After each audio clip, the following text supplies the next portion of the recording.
This question is from the 2021 Mechanical Engineering paper set 2, question number 51. A block of negligible mass rests on a surface that is inclined at 30 degree to the horizontal plane as shown in the figure. When a vertical force of 900 Newton and a horizontal force of 750 Newton are applied, the block is just about to slide. The coefficient of static friction between the block and the surface is dash. Let's find out. So we'll first draw the free body diagram of the block. So there are external forces 900 Newton vertical downward, 750 Newton horizontal towards the left. There will be a normal reaction. So as the name suggests, it should be normal to the surface. This is N, and a friction force which will be tangential to the surface, opposite to the motion.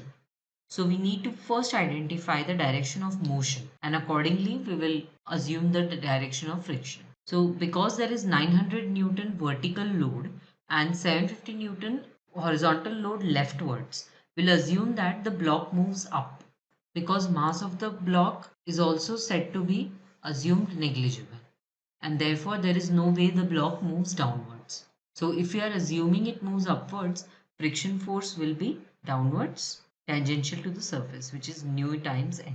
Now we write the equilibrium equations. So taking first summation of Fx equal to 0, all the horizontal forces. First is the external force 750, but it is leftward, so we'll take minus 750. Then we have the horizontal component of friction force, which is plus nu n cos of 30 degree. This angle of inclination is 30 degree. So the horizontal component of this force will also be taken as cos of 30 degree, plus horizontal component of n will be n sine 30 degree is equal to 0. So rearranging, we have nu n cos 30 degree plus n sine 30 degree is equal to 750. Dividing both sides by n and putting the values of cos 30 and sine 30, we will have 0.866 times nu plus 0.5 is equal to 750 by n. Let this be equation 1.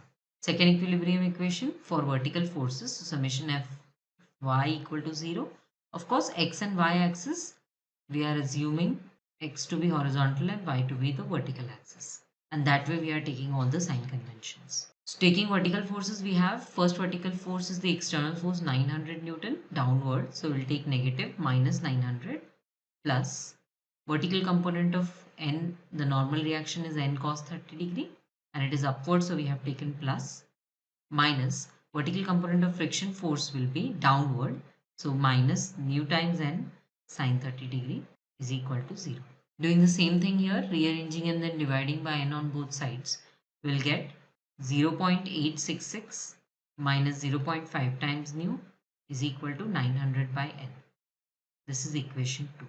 Dividing equation 1 and 2, we have 0.866 nu plus 0.5 divided by 0.866 minus 0.5 times nu. The values that we are getting a little bit confusing, so pay attention properly, which is equal to 750 by n upon 900 by n. So we get this as 750 by 900. Cross multiplying, we can write this equation as 6 times 0.866 nu plus 0.5 will be equal to 5 times 0.866 minus 0.5 times nu. What we have done is we reduce this ratio 750 by 900 to 5 by 6 and then cross multiplied. Solving this equation, we get value of nu as nu is equal to 0.1728. Let's go back and fill in this answer. We need to round it off to 2 decimal places, so we can write it as 0.17. This is the coefficient of static friction between the block and the surface. To learn more about friction, you can refer to the NPTEL video, Lecture 18 Friction 1. It's from the course Engineering Mechanics. The course is taught by Professor K. Ramesh. He is from Department of Applied Mechanics of IIT Madras. I hope this solution helps you clear your doubt. Thank you.